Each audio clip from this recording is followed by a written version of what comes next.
The blood on Florence Sutton's hands would not wash away no matter how hard she scrubbed them in the creek behind the boarding house. And she knew it was not because the stain was real, but because her mind would not let her forget what she had seen 3 days ago when the Keller brothers rode into her father's ranch and shot him dead over a land dispute that could have been settled with words instead of bullets. Scottsbluff, Nebraska, in the spring of 1882, was supposed to be a place where decent people could build lives away from the chaos of the bigger territories. But Florence had learned quickly that violence followed men wherever they went, and now, at 22 years old, she found herself alone in the world, with nothing but a piece of land she could not work by herself, and a fear so deep in her bones that she could barely sleep at night without seeing her father fall again and again in her dreams. The boarding house where she had taken a room was run by a widow named Mrs. Patterson, who asked no questions and accepted the little money Florence had left. But Florence knew the coins would run out soon, and then she would have to make decisions she was not ready to make. The problem was not just grief, though that sat heavy enough on her chest to make breathing difficult some mornings. The problem was that the Keller brothers had made it clear they wanted the Sutton land, and they had told her before they rode away that she had 2 weeks to clear out, or they would come back to finish what they started. Florence had gone to the sheriff, a man named Hoskins who spent more time in the saloon than in his office, and he had listened to her story with watery eyes and then told her there was nothing he could do without witnesses. Even though half the town knew the Kellers were trouble, and had been for years, she sat now on the creek bank with her skirts soaked at the hem, and her hands red from cold water and scrubbing, and she tried to think of what her father would have told her to do. He had been a practical man, a former soldier who had taken his discharge pay and bought the land fair and square, built the small ranch house with his own hands, raised cattle and horses, and made an honest living. He had taught Florence to ride and rope and shoot, skills that were useful but not enough to stand against 2 armed men who had no conscience and no fear of the law. "You look like you are trying to scrub away the whole world," a voice said from behind her, and Florence jumped so hard she nearly fell into the creek. She turned to see a man standing at the edge of the trees, tall and lean, with dark hair that needed cutting, and eyes that were an unusual shade of gray-green. He wore the clothes of a working cowboy, denim and leather and a hat that had seen better days, and he held his hands away from his sides in a gesture that said he meant no harm. A horse stood behind him, a sturdy bay with intelligent eyes, and Florence realized she had been so lost in her thoughts she had not heard them approach. "I did not mean to startle you," the man said. His voice was low and calm, the kind of voice that seemed to gentle, skittish animals. "I was watering my horse and saw you sitting there looking troubled." Florence stood quickly, wiping her wet hands on her skirt, and wishing she had thought to bring her father's pistol with her instead of leaving it in her room at the boarding house. "I am fine," she said, though her voice shook and gave the lie to her words. "Just needed some air." The man studied her for a moment, and Florence had the uncomfortable feeling that he could see right through her pretense. He was probably close to 30, with the weathered skin of someone who spent his days outside and a scar that ran along his left jawline like a thin white thread. There was something steady about him, something that made Florence think of her father, even though they looked nothing alike. "Name is Garrett Zimmerman," he said, "just hired on at the Double R Ranch north of town. You are Miss Sutton, are you not? I heard about what happened to your father. I am sorry for your loss." The words were simple, but they sounded genuine, and Florence felt something in her chest loosen just slightly. Most people in town had offered their condolences with tight lips and nervous eyes, as if they were afraid being too kind to her would put them in the Keller's path. "Thank you," she said quietly. "Yes, I am Florence Sutton." Garrett nodded and led his horse to the creek to drink. He moved with an easy grace that spoke of years in the saddle, and Florence noticed that his gun belt was worn but well maintained, the holster positioned for a quick draw. "The Double R is a good outfit," he said conversationally. "Owner is a man named Randolph. Fair pay, decent food, and he does not tolerate troublemakers. I worked my way up from Texas over the winter and figured Nebraska might be a good place to settle for a while." Florence did not know why he was telling her this, but there was something comforting about hearing normal conversation after days of whispered gossip and pitying looks. "Are you from Texas originally?" she asked, because it seemed polite to keep the conversation going. "Born there," Garrett said, "but I have been moving around since I was old enough to sit a horse. My parents died when I was young, and I learned quick that a man who can work cattle and handle horses will always find employment. He glanced at her again, and there was something assessing in his look that made Florence straighten her spine. What about you? You planning to stay in Scottsbluff? The question hit harder than it should have, and Florence found herself answering honestly, even though she barely knew this man. I do not know, she said. I want to stay. The ranch was my father's dream, and it feels wrong to just abandon it. But I am not sure I can hold on to it by myself. Because of the Kellers, Garrett said, and it was not a question. Florence stared at him. How did you know? Like I said, I have only been in town a few days, but I make it my business to learn who the troublemakers are when I arrive somewhere new. The Keller brothers have a reputation, and not a good one. Word is they have been trying to expand their holdings by forcing out smaller ranchers, and your father was not the first man to stand against them. Garrett's voice was matter of fact, but there was steel underneath it. The law around here seems to have a blind spot where they are concerned. The sheriff says he cannot do anything without witnesses, Florence said bitterly, and no one will speak against the Kellers because they are afraid. Fear is a powerful thing, Garrett said. It makes good people do nothing and lets bad people do whatever they want. He finished watering his horse and turned to face her fully. What are you going to do when they come back? The question was so direct that Florence felt exposed, as if Garrett had reached into her mind and pulled out the fear she had been trying to hide. I do not know, she whispered. I am not brave enough to face them alone. I thought about hiring men to help me work the ranch, and maybe they would also serve as protection, but I do not have the money for that. I thought about selling and leaving, but the Kellers would probably just take the land anyway, and I would have nothing. You thought about fighting them yourself, Garrett said. And again it was not a question. Florence nodded miserably. My father taught me to shoot. I am not the best, but I can hit what I aim at most of the time. But knowing how to shoot and actually standing up against two killers are very different things. Every time I think about it, my hands start shaking, and I can see my father falling, and I know I am not brave enough. She expected Garrett to tell her to leave, to say that a woman alone had no business trying to hold a ranch against men like the Kellers. Instead, he was quiet for a long moment, looking out over the creek with his thumbs hooked in his belt. And when he spoke, his words were not what she expected at all. Be brave for 5 minutes, he said. Just 5 minutes. I will handle everything else. Florence blinked at him, not understanding. What? Garrett turned to look at her, and his gray-green eyes were serious. You do not have to be brave for the whole fight. You do not have to be strong enough to face them alone for however long it takes. You just have to be brave enough to stand with me for 5 minutes when they come. That is all. 5 minutes of courage, and I will take care of the rest. Why would you help me? Florence asked, confusion and hope warring in her chest. You do not know me. This is not your fight. Maybe I am tired of watching bad men win, Garrett said quietly. Maybe I have seen too many good people lose everything because they were alone, and the folks around them were too scared to help. Or maybe I just think your father deserves better than having his life's work stolen by the men who killed him. He paused, then added, and maybe I think you deserve a chance to keep what is yours. Florence felt tears prick at her eyes, and she blinked them back furiously. She had cried so much in the past 3 days that she was sick of her own weakness, but there was something in Garrett's offer that made her want to weep with relief. They will kill you, she said. The Kellers are fast, and they are mean, and they do not care about anything except getting what they want. I have faced men like that before, Garrett said calmly. I am still here. But why risk your life for a stranger? Garrett was quiet again, and when he spoke, there was something distant in his voice, as if he was remembering something from long ago. When I was about 15, I was working on a ranch in South Texas. There was a family of homesteaders nearby, a man and his wife and their 3 children. Some rustlers decided they wanted the homesteaders' cattle and their land. They came one night and set fire to the house.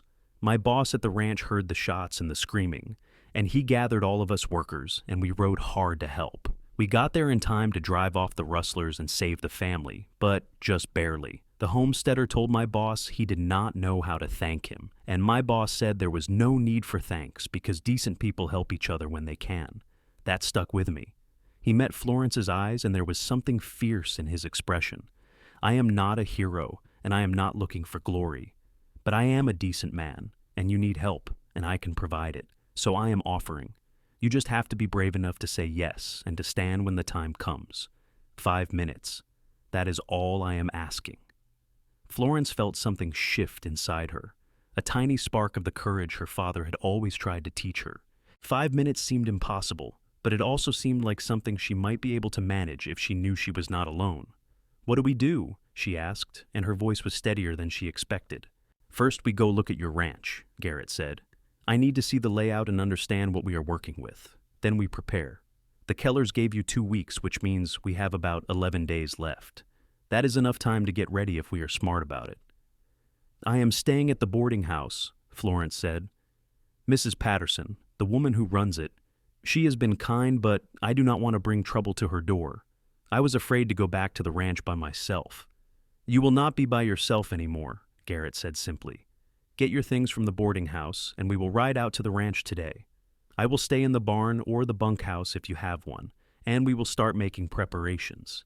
Is there anyone in town you trust? Anyone who might be willing to help, or at least look the other way?" Florence thought about it. "There is the blacksmith, Mr. Yates. He was friends with my father, and he has spoken out against the Kellers before, though not loudly. And there is Doc Morrison, who patched my father up more than once when we had accidents on the ranch. He is a good man, but I do not know if he would risk himself. We will talk to them carefully," Garrett said. "See if they are willing to at least keep quiet about what we are planning. The fewer people who know the better, but having a couple of allies in town could make a difference." He swung up onto his horse in one smooth motion and looked down at her. "You ready to do this, Miss Sutton?"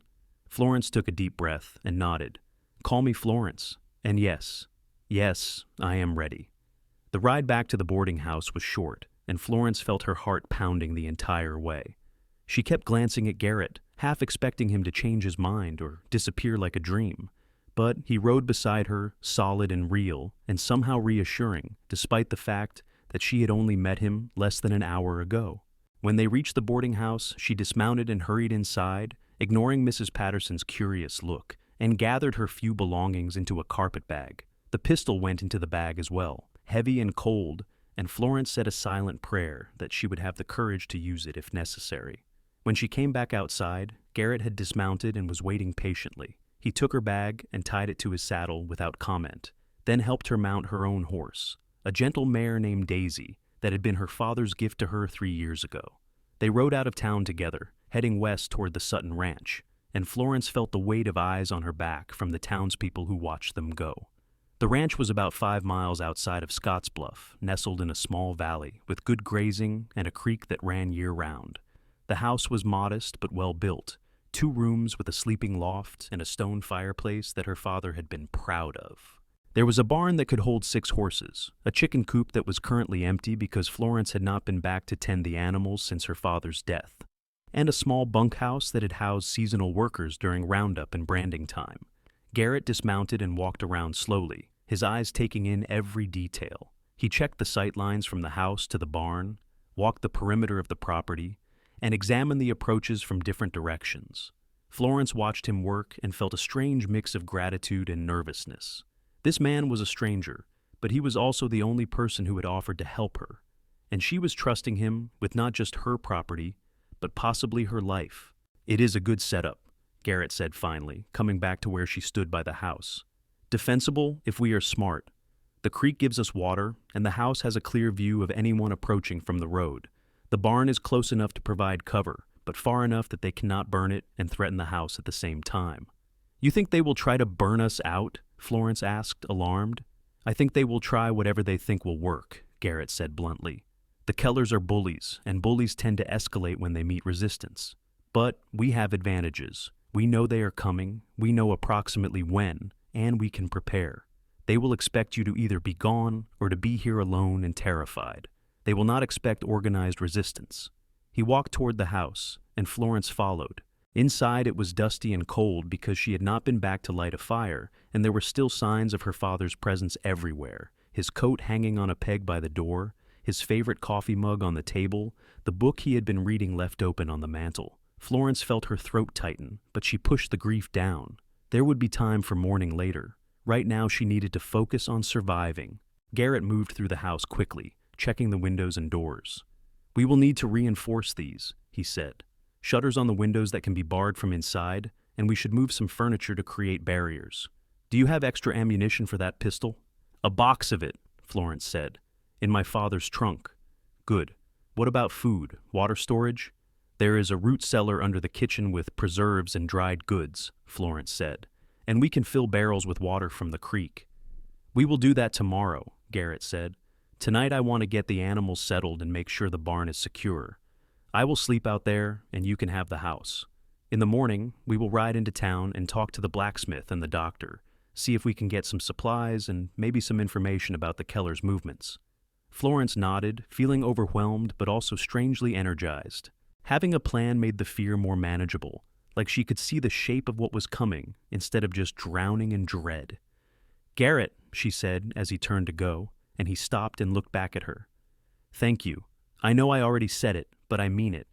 You are risking your life for me, and I do not even know why, but I am grateful. Something softened in Garrett's expression, though he did not smile. You do not need to keep thanking me, Florence. We are in this together now. You just hold on to that bravery when the time comes. That is all I need from you. He went out to tend the horses, and Florence set about trying to make the house feel less like a tomb. She built a fire in the fireplace, and swept the floors, and tried not to think about the fact that her father would never walk through that door again. When darkness fell, she made a simple meal of beans and cornbread, and Garrett came in to eat with her. They talked about his life on the trail and her childhood on the ranch, carefully avoiding the topic of what was coming, and Florence found herself relaxing slightly in his presence. He was easy to talk to, with a dry sense of humor that surprised her, and she realized that despite the circumstances, she was glad not to be alone. That night, she lay in her small bed in the loft and listened to the sounds of the ranch settling around her. She could hear Garrett moving in the barn, the soft nickering of the horses, the wind in the trees outside. For the first time since her father's death, she did not feel completely terrified, though the fear was still there lurking at the edges of her mind. 5 minutes of bravery, she told herself. That was all she needed. Surely she could manage 5 minutes. The next morning dawned clear and cool, and after a quick breakfast of coffee and leftover cornbread, Florence and Garrett rode back into Scottsbluff. They went first to the blacksmith shop, where they found Mr. Yates hammering out a horseshoe on his anvil. He was a bear of a man, with arms like tree trunks, and a beard that was more gray than black, and he looked up at their approach with a wary expression. "Miss Sutton," he said carefully, "what brings you back to town?" "I need to talk to you, Mr. Yates," Florence said, dismounting. "Privately, if you have a moment." The blacksmith glanced at Garrett, who had also dismounted and was standing with his thumbs hooked in his belt, relaxed but alert. "Who is this?" Mr. Yates asked. "A friend," Florence said. "Someone who is helping me. His name is Garrett Zimmerman." Mr. Yates studied Garrett for a long moment, then nodded slowly. "Come into the back," he said. "I do not want curious ears listening." They followed him into the back room of the smithy, where the heat from the forge made the air shimmer. Mr. Yates closed the door and crossed his arms over his chest. "I heard you were staying at the boarding house," he said to Florence. "Figured you were getting ready to leave town." "I am not leaving," Florence said, lifting her chin. "The ranch is mine by right, and I am not going to let the Kellers take it." The blacksmith's eyebrows rose. "That is brave talk, Miss Sutton, but those men are killers. They shot your father in cold blood, and they will do the same to you without blinking." "Not if we are ready for them," Garrett said quietly. It was the first time he had spoken since they entered the smithy, and Mr. Yates turned to look at him with interest. "Ready how?" the blacksmith asked. Garrett explained the plan in broad strokes, leaving out specific details, but making it clear that they intended to stand their ground when the Kellers came. Mr. Yates listened with a deepening frown, and when Garrett finished, the blacksmith shook his head. "You are going to get yourselves killed," he said bluntly. "Maybe," Garrett said. "But maybe not. Florence has the right to defend her property and her life. The law will not help her, so she has to help herself. I am just evening the odds a little." Mr. Yates looked at Florence, and there was something sad in his eyes. "Your father was a good man," he said. "One of the best I have known. But he is gone, and fighting is not going to bring him back. Are you sure this is what you want to do?" Florence thought about the ranch, about her father's hands building the house and barn, about the years of hard work and dreams that had gone into making a life in this harsh land. She thought about the Kellers riding away after killing her father, confident that no one would stand against them, and she felt a spark of anger that burned away some of the fear. "I am sure," she said firmly. "I am not abandoning what my father built, not for them and not for anyone." The blacksmith was quiet for a moment, then he sighed. "I cannot help you fight," he said. "I have a wife and children to think about, and I cannot risk them. But I will keep my mouth shut about what you are planning, and if you need supplies, I will sell them to you without questions. That is the best I can do." "That is more than enough," Garrett said. "We appreciate your discretion." They purchased a few items from the blacksmith, including some extra nails and a length of chain, and then they rode to the doctor's office. Doc Morrison was a thin, scholarly man with wire-rimmed spectacles and a reputation for being fair and honest. He listened to their story with a grave expression, and when they finished, he took off his spectacles and polished them slowly. "I cannot condone violence," he said finally, "but I also cannot stand by and watch injustice go unanswered.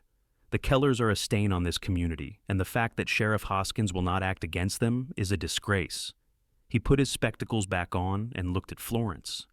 "If you are injured, I will treat you, no matter the circumstances, and I will not speak of your plans to anyone. But please, Miss Sutton, be careful. Your father would not want you to die for a piece of land." "My father would want me to stand up for what is right," Florence said. "He taught me that a person's character is defined by what they do when things are hard, not when things are easy." Doc Morrison smiled slightly. "He did teach you well."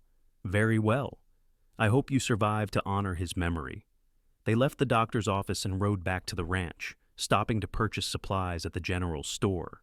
The clerk was a gossipy man who asked too many questions, but Florence answered vaguely and paid quickly, and they were back on the road before noon.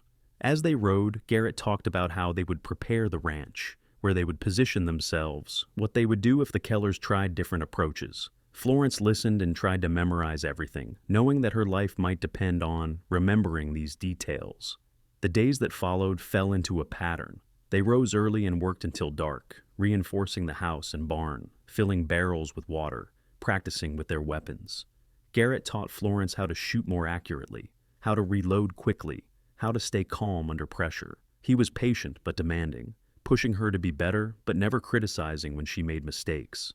In the evenings, they ate together and talked, and Florence found herself looking forward to those conversations more than she wanted to admit. Garrett told her about his life on the trail, about the places he had seen and the people he had met. He talked about working cattle drives and breaking horses and the long, lonely nights under the stars. Florence told him about growing up on the ranch, about her mother who had died when she was young, about her father's dreams of building something lasting in this new land. They were from different worlds in some ways, but they found common ground in their love of the open country and their belief that hard work and honesty mattered. On the 5th day after they had met, Florence realized she was falling in love with him. It came on her suddenly while they were working together to repair a section of fence, and she looked up to see him concentrating on hammering a nail, his sleeves rolled up and sweat on his brow, and her heart did a strange little flip in her chest. She tried to push the feeling away because it seemed foolish to fall for someone in the middle of preparing for a fight that might leave them both dead, but the feeling would not be denied. Garrett was strong and kind and brave, and he had given her hope when she had none. How could she not love him? She did not say anything because it seemed too soon and too complicated, but she thought Garrett might feel something similar. There were moments when she caught him looking at her with an expression she could not quite read, something warm and intense that made her blush and look away. Once when she stumbled while carrying a heavy bucket of water, he caught her and steadied her, and they stood close for a moment longer than necessary, and Florence felt the heat of his body and wanted to lean into him. But then he stepped back and the moment passed, and they went back to work without speaking of it. On the 8th day, a rider came to the ranch, a young man Florence recognized as working for one of the other small ranchers in the area. He was nervous and kept glancing over his shoulder as if expecting someone to follow him. "Miss Sutton," he said breathlessly, "I came to warn you. I heard the Keller brothers talking in the saloon last night. They are planning to come out here the day after tomorrow. They were drinking and bragging about how they were going to run you off and take your land, and they said they would burn the place down if you were still here." Florence felt her stomach drop, but she kept her voice steady. "Thank you for telling me. I appreciate you taking the risk." The young man nodded and glanced at Garrett, who was standing on the porch with his hand resting casually on his gun. "Are you really going to stand against them?" he asked Florence. "Yes," Florence said. "I am." "I wish you luck," the young man said quietly. "Your father was a good man. He deserves better than what happened to him." Then he turned his horse and rode away quickly, disappearing down the road toward town. Garrett came down from the porch and stood beside Florence. "Day after tomorrow," he said. "That gives us a little more time to prepare, but not much. Are you ready for this?" Florence took a deep breath and nodded. "I am scared," she admitted, "but I am also angry, and I am tired of being afraid." "Good," Garrett said. "Use that anger, channel it into focus. When they come, you just have to remember what I told you. 5 minutes of bravery. Stand with me for 5 minutes, and I will handle the rest." They spent the next 2 days making final preparations. Garrett set up positions in the house and barn where they could take cover, and he taught Florence hand signals they could use to communicate without speaking. They filled more water barrels and moved food into the house in case they were trapped inside for a while. Florence cleaned and loaded her father's pistol and her own rifle, and she practiced drawing and aiming until her hands were steady and sure. On the night before the Kellers were expected to arrive, Florence could not sleep. She lay in her bed in the loft, staring at the ceiling and listening to the sounds of the ranch. And she tried not to think about all the ways the next day could go wrong. Finally, she gave up on sleep and climbed down from the loft, wrapping a shawl around her shoulders against the night chill. She slipped outside and walked to the barn, where she could see a lamp burning. Garrett was sitting on a bale of hay cleaning his gun, and he looked up when she entered. "Could not sleep?" he asked. "No," Florence said. She sat down on a bale across from him and pulled her shawl tighter. "I keep thinking about tomorrow, about what might happen." "It is natural to be afraid," Garrett said. He set down his gun and looked at her seriously. "Fear is not the enemy. Fear is what keeps us alive, because it makes us careful and aware. The enemy is letting the fear control you so much that you cannot act when you need to." "What if I freeze?" Florence asked quietly. "What if when the moment comes, I am too scared to do what I need to do?" Garrett stood and came over to sit beside her on the bale. He was close enough that she could feel the warmth of him, and when he spoke, his voice was low and steady. "You will not freeze," he said. "I have watched you these past days, and I have seen your courage grow. You are stronger than you think you are, Florence. You have your father's spirit in you." "My father is dead," Florence said, and her voice broke slightly. "Yes," Garrett said gently. "And that is a terrible thing. But he raised a daughter who is willing to fight for what is right even when she is afraid. That is his legacy, and it is a good one." Florence felt tears sliding down her cheeks, and she did not try to stop them. "I do not want to die tomorrow," she whispered. "Neither do I," Garrett said. "And I am going to do everything in my power to make sure we both live through this. But Florence, even if things go wrong, you need to know that you are doing the right thing. Standing up to bullies and fighting for what is yours is always the right thing, no matter the outcome." Florence turned to look at him and found him watching her with an intensity that made her breath catch. "Why are you really doing this?" she asked. "You said you wanted to help, but there has to be more to it than that. You are risking your life for someone you barely know." Garrett was quiet for a long moment, and when he spoke, there was something vulnerable in his voice that she had not heard before. "Maybe because I am tired of running," he said. "I have spent my whole adult life moving from place to place, never staying anywhere long enough to put down roots. And maybe I saw you by that creek, looking so lost and so brave at the same time, and I thought this was something worth fighting for, a woman worth fighting for." He paused, then added softly, "You are worth fighting for, Florence." Florence felt her heart hammering in her chest. "Garrett," she started, but he reached out and gently touched her cheek, wiping away a tear with his thumb. "Whatever happens tomorrow," he said, "I want you to know that meeting you has meant something to me. These days we have spent together, getting to know you and watching you find your courage, have been some of the best I have had in a long time. So even if things go badly, I will not regret this." Florence did not think, she just acted. She leaned forward and kissed him, her hands coming up to cup his face, and after a moment of surprise, Garrett kissed her back. His arms came around her and pulled her close, and Florence felt safe and cherished and alive in a way she had not felt since her father died. The kiss was gentle at first, but it deepened, becoming something more urgent and desperate, as if they both knew that tomorrow might take this away and they needed to hold on to it while they could. When they finally pulled apart, they were both breathing hard. Garrett rested his forehead against hers and closed his eyes. "I have been wanting to do that for days," he admitted. "So have I," Florence said, and she was surprised to find herself smiling despite everything. "I was afraid you did not feel the same way." "I feel the same way," Garrett said firmly. He pulled back to look at her, his gray-green eyes serious. "Florence, when this is over, if we both survive, I would like to stay. Not just for a while, but for good. I would like to help you build this ranch into something great, the way your father dreamed. And I would like to do it with you, as your partner, and maybe someday as your husband if you would have me." Florence felt fresh tears spring to her eyes, but these were different, born of hope rather than fear. "I would like that too," she whispered. "I would like that very much." They spent the rest of the night together in the barn, not sleeping, but talking and holding each other, stealing moments of peace before the storm. When dawn began to break, they finally separated, and Garrett walked Florence back to the house. They did not speak, but they held hands until the very last moment, and then Florence went inside to wait. The Keller brothers arrived just after noon. Florence saw them coming from a long way off, two dark figures on horseback, moving along the road toward the ranch. Her heart began to pound, and she felt the fear rise up like a wave, threatening to pull her under. She gripped her rifle and took several deep breaths, trying to steady herself. Garrett was positioned in the barn with a clear line of sight to the front of the house. They had agreed that Florence would meet the Kellers on the porch, that she would try to talk them into leaving peacefully, and that Garrett would only reveal himself if the situation turned violent. It was a slim hope, but they had to try, if only to say they had given the brothers a chance. Florence stepped out onto the porch as the Kellers rode into the yard. They were big men, both of them, with hard faces and mean eyes. The older one was named Jack, and he had a scar across his forehead from a bar fight years ago. The younger one was Tom, and he was the more dangerous of the two because he was quick-tempered and unpredictable.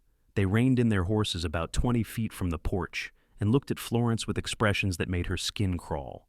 "Well, well," Jack Keller said, his voice mocking. "Looks like little Miss Sutton decided to stick around. That was foolish of you, girl. We told you to be gone." "This is my land," Florence said, and she was proud that her voice did not shake. "My father bought it legally and built this ranch with his own hands. You have no right to it." "We have the right that comes from being willing to take it," Tom Keller said, and he grinned in a way that made Florence's stomach turn. "Your pa learned that lesson, and now you are going to learn it too. We gave you a chance to leave peaceful-like. Now we are going to burn this place to the ground, with you in it if you do not get on your horse and ride out of here in the next 2 minutes."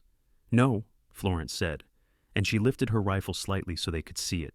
Her hands were shaking, but she kept the barrel pointed in their direction. "I am not leaving, and I am not letting you burn my home.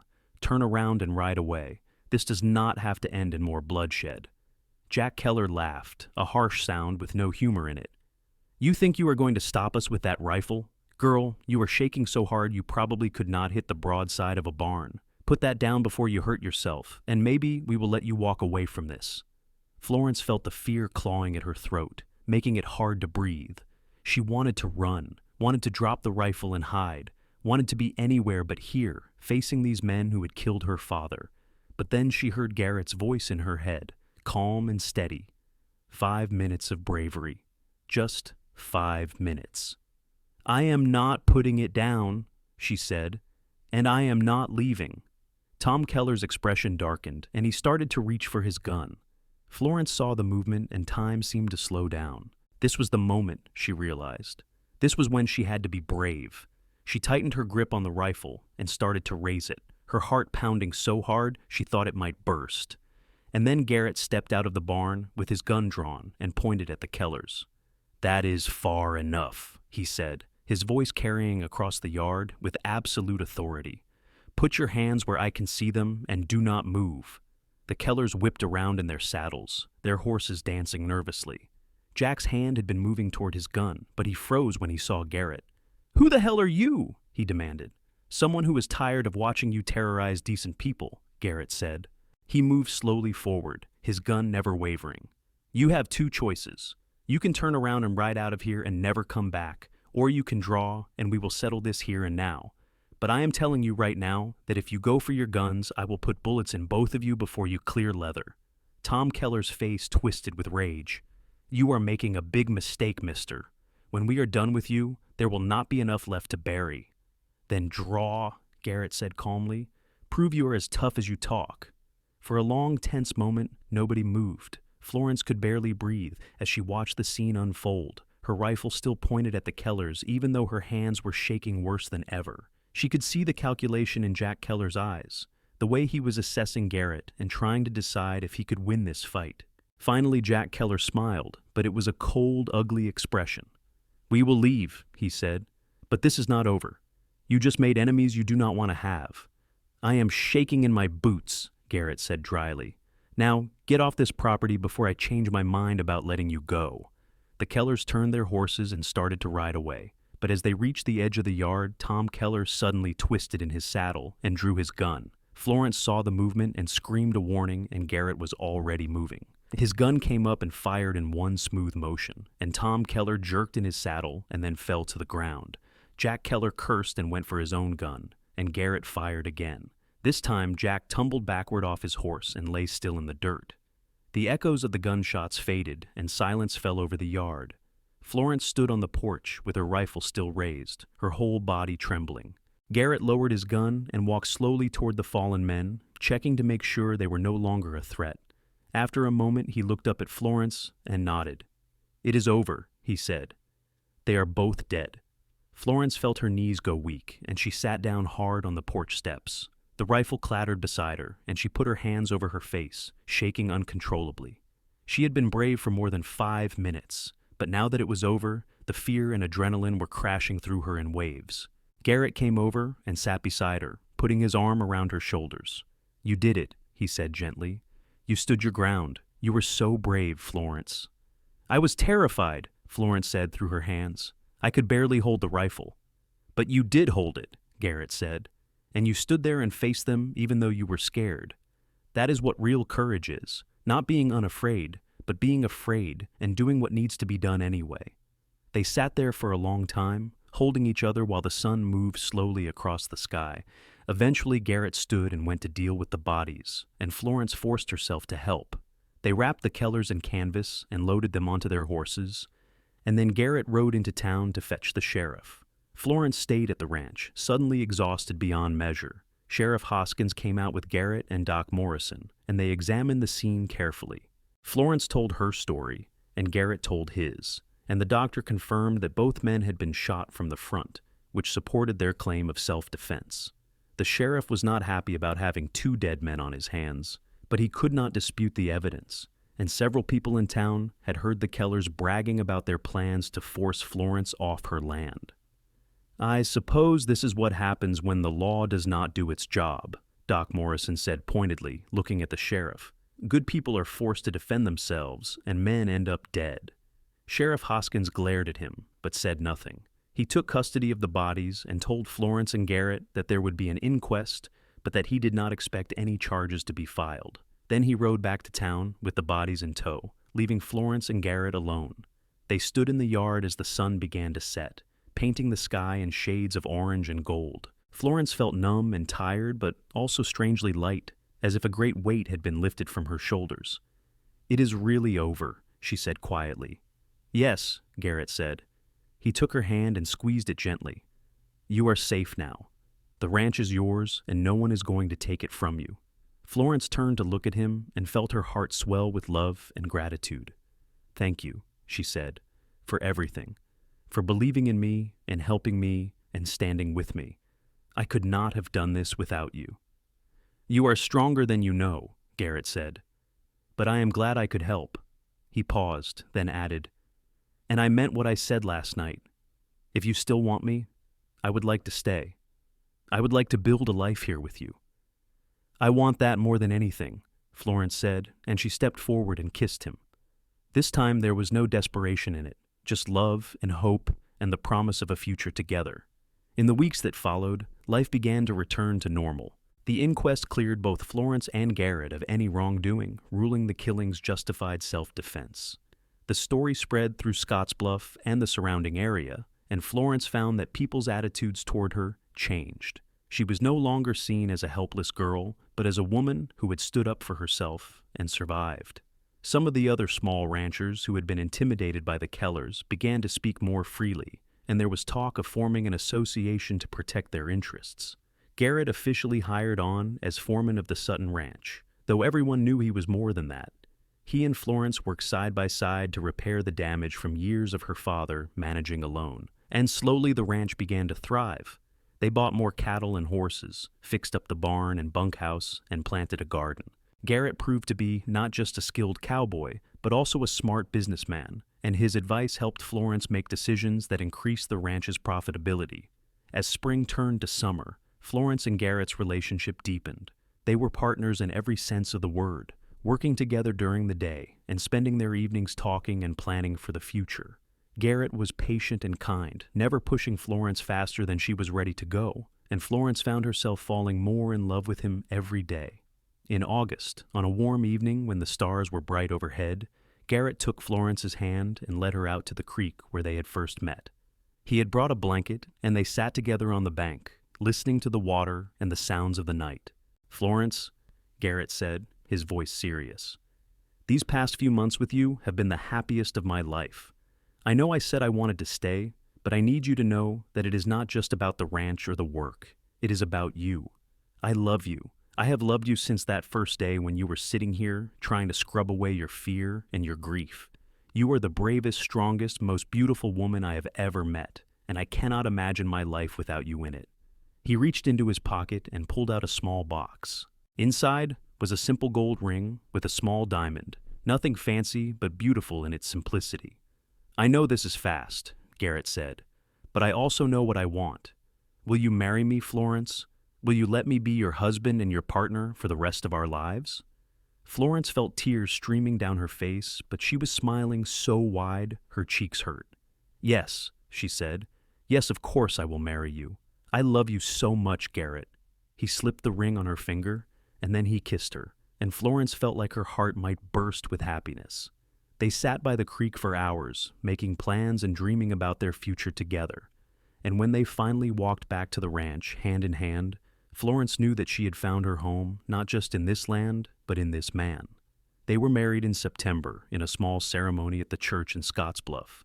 Doc Morrison gave Florence away since her father was not there to do it, and Mrs.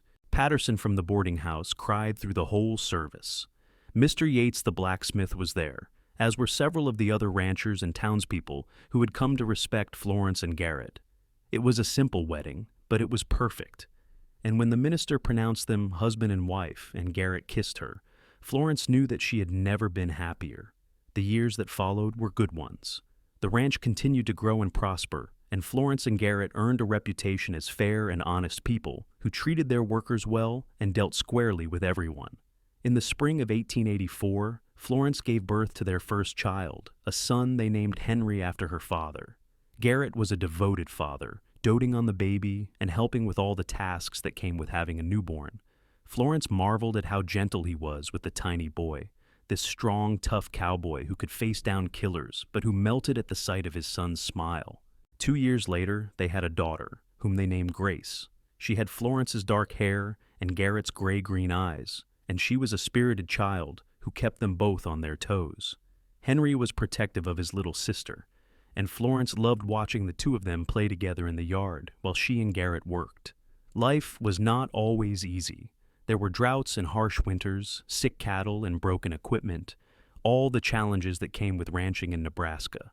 But Florence and Garrett faced them together, supporting each other through the hard times and celebrating together during the good times. They built the ranch into one of the most successful in the area, and they earned the respect of their neighbors and community.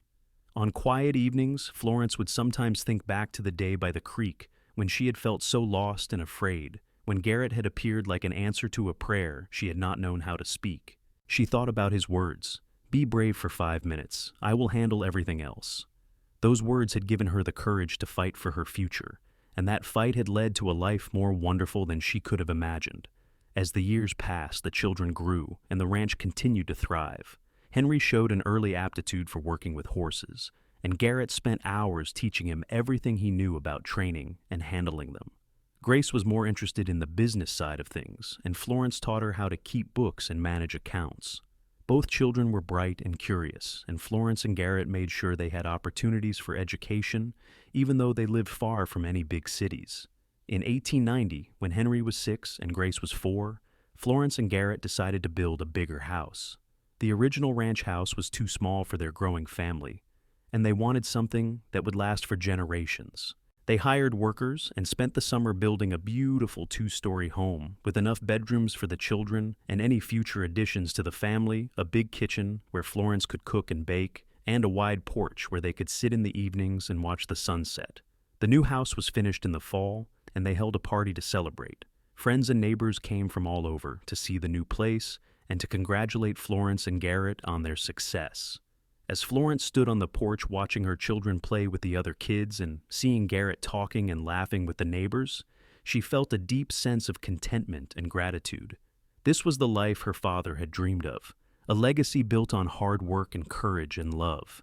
That night after the guests had gone home and the children were asleep, Florence and Garrett sat together on the new porch swing he had built. The night was cool and clear, with stars scattered across the sky like diamonds on black velvet. "Thank you," Florence said quietly, leaning her head on Garrett's shoulder. "For what?" Garrett asked, putting his arm around her. "For everything," Florence said. "For seeing me when I was lost and afraid. For believing in me when I did not believe in myself. For teaching me how to be brave and for standing beside me through everything. For loving me and giving me this beautiful life." Garrett kissed the top of her head. "You did not need me to teach you to be brave," he said. "That was always in you. I just helped you find it. And as for loving you, that was the easiest thing I have ever done. You are everything to me, Florence. You and our children and this life we have built together." They sat in comfortable silence for a while, rocking gently on the swing. Then Florence said, "Do you ever regret it? Stopping here and staying? You could have kept moving, seen more of the country, had a different kind of life." Garrett was quiet for a moment, considering. Then he said, "Not for 1 second. I spent years moving from place to place, never belonging anywhere. I did not know what I was looking for until I found you. This is where I was meant to be. This is home." Florence smiled in the darkness and squeezed his hand. She thought about that scared girl by the creek who had believed she was not brave enough to face her future. She thought about the 5 minutes of courage that had changed everything, and she thanked God for sending her a man who had seen not what she was in that moment, but what she could become with a little help and faith. The years continued to pass, marked by seasons and celebrations, challenges and triumphs. In 1893, Florence gave birth to another son, whom they named Thomas, and in 1895, a third daughter arrived, whom they called Elizabeth. The ranch house that had seemed so big when they built it now felt comfortably full of life and noise and love. Florence and Garrett were busier than ever, but they made sure to carve out time for each other, maintaining the deep connection that was the foundation of their family. Henry grew into a fine young man, skilled with horses and responsible beyond his years. Grace was bright and quick-witted, and she started helping Florence with more of the business aspects of the ranch. The younger children were still small, but they were already showing their own personalities, and Florence loved watching each of them develop. In 1898, when Florence was 38 and Garrett was 46, they sat together one evening on the porch after putting the children to bed. They had been married for over 13 years, and Florence could hardly remember what life had been like before Garrett. He had become so completely a part of her that she could not imagine existing without him. "I was thinking today about how different things could have been," Florence said, watching the sunset paint the sky in shades of pink and orange. "If you had not come along when you did, if I had not found the courage to stand up to the Kellers, where would I be now?" "Probably exactly where you were meant to be," Garrett said. "Things happen the way they are supposed to happen. I believe that." "Do you really think we were meant to find each other?" Florence asked. Garrett looked at her seriously. "I know we were," he said. "I have thought about it a lot over the years. All the choices I made, all the places I drifted through, everything led me to that creek on that day when you needed help. And everything you went through, as hard as it was, led you to the same place at the same time. That was not an accident. That was fate or destiny or whatever you want to call it." Florence reached over and took his hand. "Then I am grateful for fate," she said softly. because I cannot imagine a better life than the one I have with you." They sat in silence as the sun finished setting and the stars began to appear. Inside the house, they could hear the faint sounds of the children settling down for the night, and from the barn came the soft nickering of horses. The air smelled of grass and earth and home, and Florence felt a peace so deep it was almost overwhelming. As the new century approached, Florence and Garrett watched their children grow and the ranch continue to thrive. They had built something that would last, a legacy not just of land and cattle, but of love and courage and partnership. They had faced down evil men and harsh weather, droughts and economic downturns, all the challenges that life in the West could throw at them, and they had emerged stronger each time. In the spring of 1900, Henry turned 16 and Garrett officially made him a partner in the ranch operations. The boy had earned it with his hard work and dedication, and both Florence and Garrett were proud of the man he was becoming. Grace, now 14, announced that she wanted to go to school in Omaha to learn more about business and accounting, and though Florence was sad to see her go, she supported her daughter's ambitions. The younger children, Thomas and Elizabeth, were thriving as well. Thomas was 7 and already showing signs of being as good with horses as his older brother, while Elizabeth at 5 was curious about everything and constantly asking questions. The house was full of life and energy, and Florence loved every chaotic moment of it. On their 15th wedding anniversary, Garrett surprised Florence by taking her on a trip to Denver. They left the children in the capable hands of Henry and the ranch workers, and they spent a week in the city doing things they had never had time for. Going to restaurants and theaters, shopping in fancy stores, and just enjoying being together without the constant demands of ranch life. It was a wonderful week, a reminder of why they had fallen in love in the first place, and when they returned to the ranch, they felt refreshed and reconnected. As they stood together looking at their land spread out before them, Florence thought about everything they had accomplished. The ranch now covered over 3,000 acres, with hundreds of head of cattle and horses. They employed several full-time workers and seasonal help during busy times. The house was beautiful and well-maintained, and the children were healthy and happy. It was more than her father had ever dreamed of, and Florence knew he would have been proud. "What are you thinking about?" Garrett asked, noticing her thoughtful expression. "Just how grateful I am," Florence said, "for all of this, for you, for the life we have built." Garrett smiled and put his arm around her waist, pulling her close. "We built it together," he said. "That is the important part.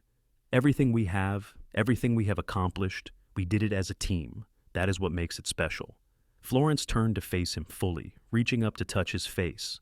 There were lines around his eyes now and gray in his hair, marks of time and hard work, but to her, he was just as handsome as the day she had first seen him by the creek. "I love you," she said simply. "I will love you until my last breath and beyond." "And I love you," Garrett said, kissing her softly. "You are my heart, Florence. You always have been, and you always will be." They stood there together as the sun set over their land, two people who had found each other in a moment of desperation and fear and had built something beautiful and lasting. Florence thought about the scared young woman she had been, who had believed she was not brave enough to face her future. She thought about Garrett's words that had changed everything. "Be brave for 5 minutes. I will handle everything else." Those 5 minutes of courage had led to a lifetime of love and partnership, and Florence knew she would make the same choice 1,000 times over. The years continued to pass, each one bringing new joys and challenges. Henry married a sweet girl named Margaret from a neighboring ranch, and they built a house on the property and started a family of their own. Grace returned from school in Omaha with a degree in business and immediately began helping Florence and Garrett modernize the ranch operations, implementing new accounting systems and finding more efficient ways to manage their resources. Thomas and Elizabeth grew up surrounded by love and opportunity. Thomas became the ranch's head horse trainer, with a reputation for being able to work with even the most difficult animals. Elizabeth surprised everyone by developing an interest in medicine, inspired by Doc Morrison, who still practiced in Scottsbluff, despite his advancing age. Florence and Garrett supported her dreams, proud of her determination and intelligence. In 1910, Florence and Garrett celebrated their 25th wedding anniversary. Their children threw them a huge party, inviting friends and family from all over Nebraska and beyond. The ranch was filled with people, laughter, and music, and as Florence danced with Garrett under the stars, she felt overwhelmed with gratitude for the life they had built together. 25 years, she said as they swayed to the music. Can you believe it? Best 25 years of my life, Garrett said, pulling her closer. And I am looking forward to at least 25 more. Florence laughed and rested her head on his chest, listening to his heartbeat. You were right, you know, she said. That day when you said all I needed was 5 minutes of bravery. Those 5 minutes changed my entire life. No, Garrett said gently. You changed your own life. I just gave you a little push in the right direction. The courage was always yours, Florence. You just needed to find it. They danced until the music ended and the guests began to leave. Their children hugged them and told them how much they loved them, and their grandchildren ran around playing under the careful watch of Henry and Margaret. As Florence and Garrett finally made their way back to the house, walking hand in hand, Florence felt a contentment so complete it brought tears to her eyes. They lived on the ranch together for many more years, watching their family grow, and the land they loved continue to thrive. They saw the turn of the century bring changes to the West, with automobiles and telephones and electricity slowly reaching even rural Nebraska. But the core values that had guided them never changed: hard work, honesty, courage, and love. When Florence was 65 and Garrett was 73, they finally decided to step back from the day-to-day operations of the ranch. Henry had been running most of it for years anyway, with help from Grace and Thomas, and they convinced their parents it was time to rest and enjoy their later years. Florence and Garrett moved into a smaller house they built near the main ranch, close enough to see their children and grandchildren every day but far enough to have privacy and peace. They spent their days taking walks, reading together, and entertaining their many grandchildren who loved coming to visit.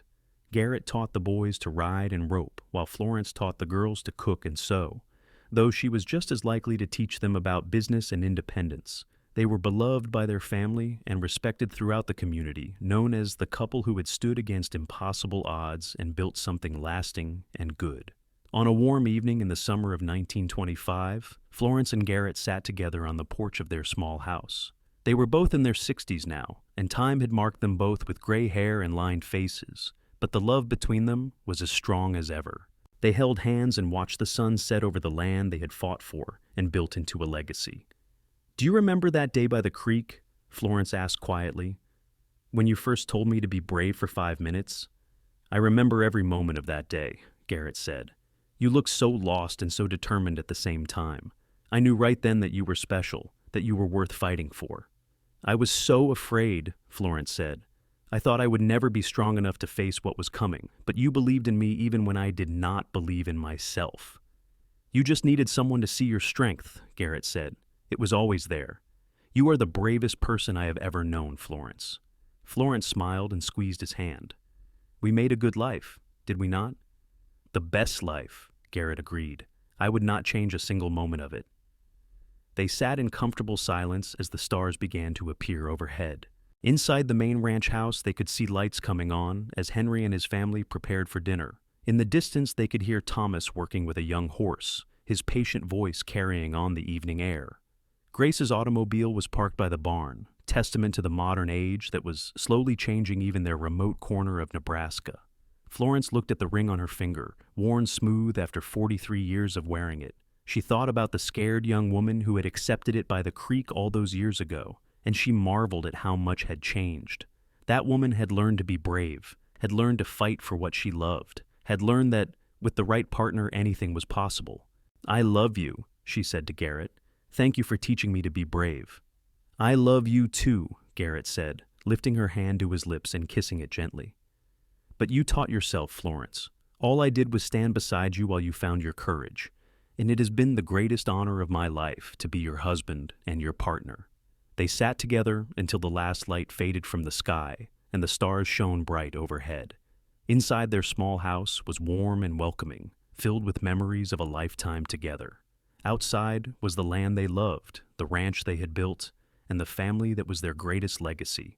And between them was a love that had started with 5 minutes of courage and had lasted a lifetime, proving that sometimes the bravest thing you can do is trust someone enough to let them help you be strong. Florence and Garrett lived out their days surrounded by love and family, watching their grandchildren grow and their great-grandchildren arrive. They saw the ranch continue to prosper under Henry's careful management, with help from his siblings and their children. They saw automobiles replace horses for travel, though the ranch still relied on horses for working cattle. They saw the country change and grow, but their love remained constant, a testament to the power of courage and partnership. In the end, when they were both very old and very tired, they passed away within months of each other, as if neither could bear to be without the other for long. They were buried side by side on a hill overlooking the ranch, under a large oak tree that Garrett had planted the year they were married. Their children and grandchildren and great-grandchildren mourned them, but also celebrated the incredible life they had lived, and the legacy of love and courage they had left behind. The ranch continued for generations, always staying in the family, and the story of Florence and Garrett became a cherished family legend.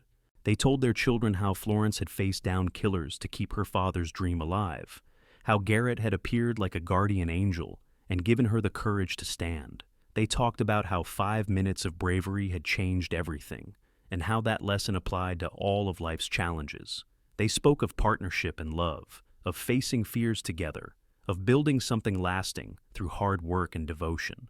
And on warm summer evenings, when the family gathered at the ranch for reunions and celebrations, someone would always walk up to that hill where Florence and Garrett were buried under the oak tree. They would stand there looking out over the land that had been fought for and won through courage and love, and they would remember the two people who had started it all. They would think about how sometimes all it takes is 5 minutes of bravery and someone who believes in you to change the course of your entire life. And they would be grateful for the legacy that Florence and Garrett had left them, a legacy not just of land but of courage, love, and the knowledge that, with the right partner by your side, you can face anything and build something beautiful that will last long after you are gone.